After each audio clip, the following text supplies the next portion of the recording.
आकाशवाणी नागपूर हेमांगी कुलकर्णी आपल्याला ठळक बातम्या देत आहे। देशभरातील भारतीय रेल्वेच्या जमिनीपैकी केवळ 0.21% जमिनीवर अवैध अतिक्रमण आहे।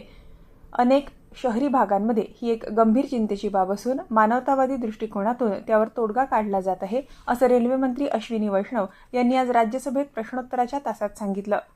पेट्रोलियम आणि नैसर्गिक वायू मंत्री हरदीप सिंह पुरी यांनी ऑइल इंडिया लिमिटेडनं एका दिवसात आतापर्यंतचं सर्वाधिक तेल आणि वायू उत्पादन केल्याबद्दल कंपनीचं अभिनंदन केलं आहे।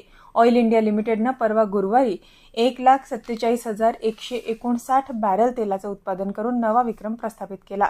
भारताची ऊर्जा पायाभूत सुविधा अधिक बळकट होत असून देश ऊर्जा क्षेत्रात आत्मनिर्भरतेच्या दिशेने वेगानं पाऊल टाकत असल्याचं त्यांनी समाज माध्यमावरील आपल्या संदेशात म्हटलं आहे। नागपूर इथं ऑरेंज सिटी क्राफ्ट मेळा आणि लोकनृत्य समारोहाचं उद्घाटन काल संध्याकाळी पार पडलं। शिल्पगुरू जहीरुद्दीन तसंच संचालिका आस्था कार्लेकर यांच्या हस्ते दीपप्रज्वलन करण्यात आलं। देशभरातील विविध राज्यातील लोकनृत्यांच्या आकर्षक सादरीकरणांनी कार्यक्रम रंगला। हा मेळा 5 एप्रिलपर्यंत सुरू राहणार असून दुपारी 2 वाजल्यापासून क्राफ्ट मेला आणि फूड झोन तर संध्याकाळी 6:30 वाजल्यापासून सांस्कृतिक कार्यक्रम होणार आहे। मेळ्यात प्रवेशासाठी 30 रुपये शुल्क ठेवण्यात आलं असून नागरिकांनी मोठ्या संख्येनं उपस्थित राहण्याचं आवाहन आयोजकांनी केलंय। नागपूर इथं क्षेत्रीय नैसर्गिक शेती परिषद उत्साहात संपन्न झाली।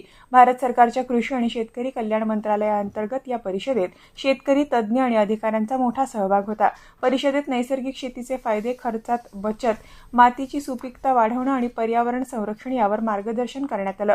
विविध राज्यातील प्रगतिशील शेतकऱ्यांना बेस्ट फार्मर अवॉर्ड देऊन सन्मानित करण्यात आलं।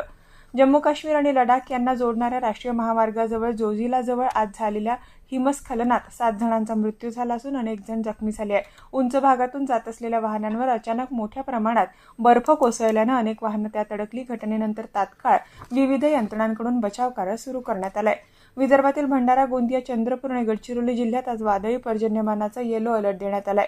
दरम्यान विदर्भात सर्वत्र उष्णता वाढली असून काल नागपुरात कमाल तापमान 40°C घरात पोहोचलं आहे। याबरोबरच हे ठळक बातमीपत्र संपलं। यापुढील प्रादेशिक बातमीपत्र संध्याकाळी 6 वाजता ऐकता येईल। नमस्कार।